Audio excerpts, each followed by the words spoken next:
हैं आप लोग और क्या कुछ बात हुआ अभी? क्या है 30 सितंबर को आक्रोश रैली थी मणिपुर घटना के मामले में, जहाँ पे महिलाओं को दो महिलाओं को नग्न अवस्था में घुमाया गया, उनके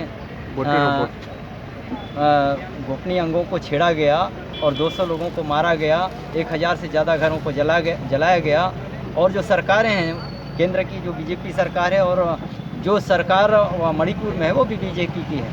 इस पर हमने जिस ढंग से आक्रोश में जो बयानबाजी किए, भाषण दिए, उसको एक प्रकार से लोग विवादित बयान करके बीजेपी वालों ने थाना में, मानपुर थाना में रिपोर्ट दर्ज कराई, जिस पर मानपुर थाना के द्वारा धारा 295 ए, धारा 153 ए तथा 506 भी लगा के अपराध कायम किया गया है। इसके उलट हमने एक यहाँ पे ज्ञापन सौंपे हैं भी श्रीमान एसडीएम साहब के पास, श्रीमान एसपी साहब के नाम से, कि जो धाराएं हैं वो गलत है। क्योंकि देश के अंदर में किस संदर्भ में हमने किसी के भगवानों के बारे में बोले, किस संदर्भ में हमने बीजेपी पार्टी के नेताओं के बारे में बोले, पूरे तमाम चीज़ों का अध्ययन होना चाहिए था। लेकिन यहाँ बीजेपी नेता खुलेआम हमारे लोगों को मार रहे हैं, हमारे लोगों के मुँह में पेशाब कर रहे हैं, तो स्वाभाविक है, हम तो आदिवासी समाज के लीड कर रहे हैं, तो हमको तो दर्द होगा ना।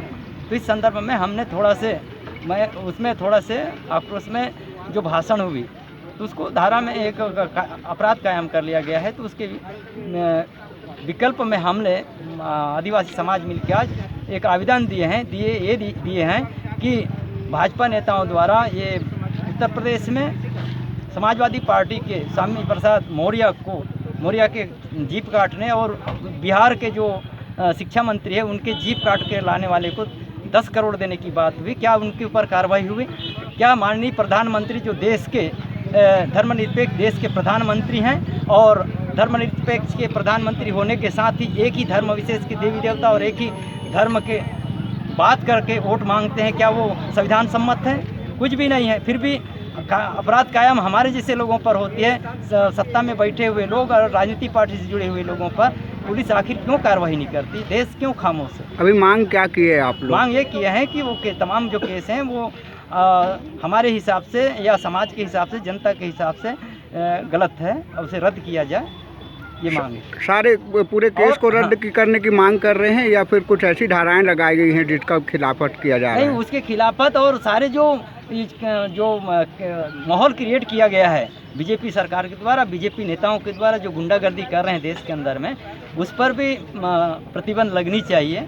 ये मेरा कहना है, ताकि एक धर्म विशेष को लेके, एक ही धर्म, जबकि ये भारत देश सभी धर्मों का देश है, और एक ही धर्म और एक ही धर्म के देवी देवताओं को लेके ये लोग वोट मांगते हैं।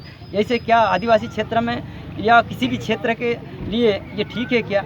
हम हिंदू नहीं है, फिर हिंदू नेताओं को क्यों हम चुनाव में वोट दें? उनको क्यों प्रतिबंधित नहीं कर सकें? हमको करना है। इस मामले को लेके हमने जानकारी दी है एसपी साहब को कि इस पर चर्चा करें।